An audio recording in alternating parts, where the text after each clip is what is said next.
Hey gang, John Bacarella here with your Lake St. Clair Fishing Report, brought to you by Sportsmen's Direct. It is Thursday, July 22nd, and the weather's settled down quite a bit this week. It's got a little more stable. Water temperature's holding steady at just about 74.5 degrees, which is where it was last week. Although I think you'll find that the near shore temps have dropped back a little bit. That channel temp is going to stay pretty consistent out there because that water is getting fed down from Lake Huron, so it has more of an impact. But I think you'll find the shallows along the lake have kind of dropped a little bit from where they were last week. Now, fishing wise, what's going on out there?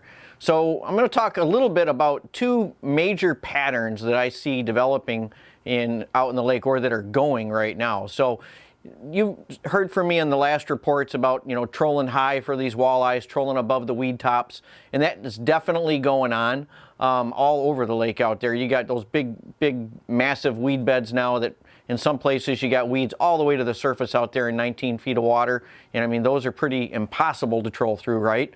But guys are picking fish up down on the bottom in those weed beds. And one of the things they're finding is crayfish.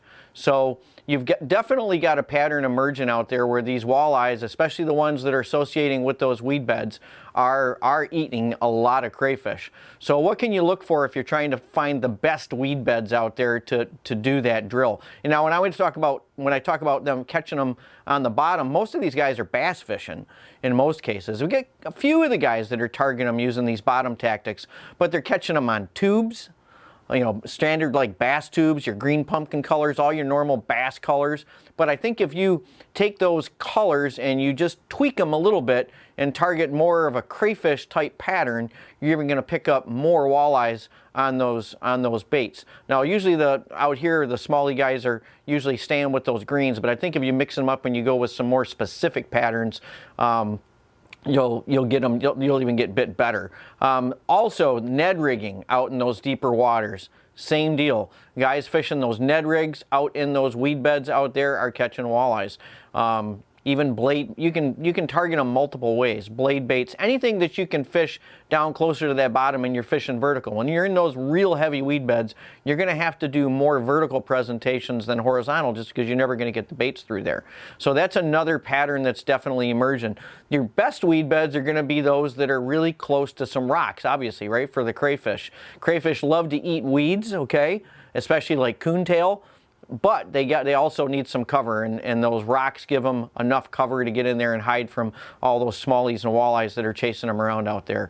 So, and I think you're also going to find those same weed beds with those same conditions are also going to have a lot of perch around them as well. And you're going to find a lot of that stuff out there near the channels. You're going to find it even in some of the deeper areas off of the mile roads. There's some deeper weed beds out there that are around, like little patches. Usually the coontail you're going to find in patches, and then some of that real tall stuff is going to get real thick. But ideally, if you can find some coontail mixed in with it, I think you're going to have better success. So that's definitely a walleye pattern that's emerging out there. I would imagine the same thing for the smallies too. Although most of the smallies are out fairly deep, we know guys that are getting them out by the channel, but the smallie bite is still going on out there. I wouldn't be surprised if you could start drop shotting them and fishing them up in the little more slack waters up in the river now too. We're far enough along in the summertime pattern that you're going to catch fish up in the channels on those weed lines, and I would expect some really nice quality fish to be showing up in those areas. Perch bite is still going on down there in that 9 Mile area, down all the way down to the yacht club. I would imagine all the way down close to the mouth of the Detroit River, and then as far out as the dumping grounds out there. You're just going to have to move around day to day and find the hottest school of fish you can. I've heard guys catching them in as shallow as 10 feet and as deep as all the way out to the channel bank out there. So, but they are in schools, and the guys, when they do get on them, are getting some nice quality fish. Bluegills and other panfish in the canals, definitely those fish are there to be caught, but you're contending with all the boat traffic and all the boats in the marinas and all that. So most of the guys that really target those fish wait till later in the season till the boats start to come out. And we definitely got a couple of months to go before we get to that point where we get into true dock season. But there's definitely fish to be caught in and around the boat wells, in the marinas, and in the back bays with all these weeds up as high as they are. You really want to kind of find those pockets, and you'll see those schools of those bluegills setting up in those pockets. you know, nothing special about that. I mean, that's pretty basic stuff. Let's see what else. Muskie fishing. It seems that the walleye guys are catching a lot more muskies than the muskie guys are, and some of the baits they're catching them on are pretty small. Out there trolling for walleyes, I mean, I know guys that have gotten them even on small flicker shads and stuff, and it's almost every outing that they're hooking up on the skis. So I don't know. Sometimes there's something to be learned. The muskie guys can learn something from the walleye guys and vice versa sometimes, right? We can all learn something from all the different groups. It's like all the bass guys catching all the walleyes out there. So maybe that's telling us that we need, for the muskie guys, maybe need to downsize just a little bit to get bit more by these muskies. But there's definitely muskies to be caught on the American side. As far as the Canadian side, I keep getting phone calls from everybody asking about what's going on with the Canadian side. I know they've been talking about opening that border up, and they had originally said they were going to try to open it up on the 9th with some, you know, you'd have to prove that you were vaccinated, and then I heard you had to prove that you had to have a test within 72 hours. So I really tried to steer clear of all that stuff because it's changing so much. And then this morning I read an article, I think it was the Washington Post or one of these other places, other news sites posted that the U.S. had moved it out to the 21st of August. So I don't know. You know, it's changing. It changes every day. It seems like what's going on with that Canadian border. Until they open it, and they really open it, and they give us what the regulations are going to be for us boaters, I'm just steering clear of it, other than I wanted to give you a little update because we've been getting so many phone calls about that Canadian side. So right now that Canadian border is still closed, and I don't know when it's going to open back up. So that's the news on that. Sturgeon fishing up on the St. Clair River.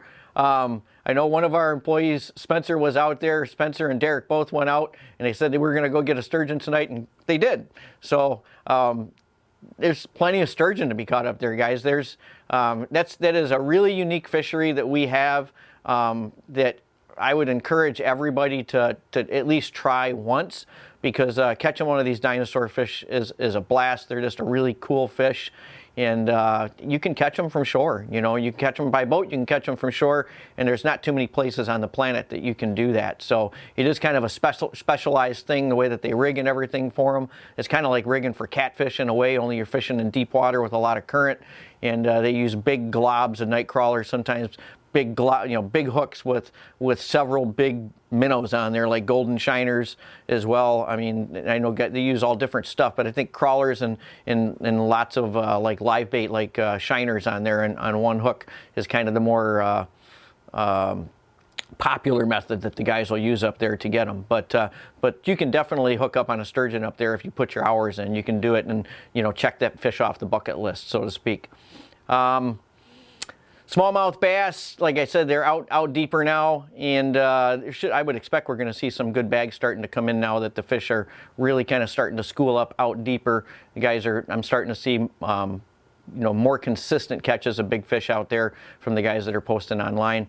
So with that said, we may be a little more inconsistent with the fishing reports here over the next couple of weeks. We're going to try to do one every week, but my cameraman and editor is going to be doing some traveling a little bit, so I'm not sure what our schedule is going to look like. But if we can get them done, we'll get them done and brought out to you. If not, I'll try to give you updates on our Facebook page in a little more condensed written version. So, but we'll try to keep you in the know on what's going on out there on Lake St. Clair. Hey, if you like this video content and you want to get updated as soon as the next video is out there, hit that subscribe button and the little bell icon, and you'll get notified as soon as the next video is up.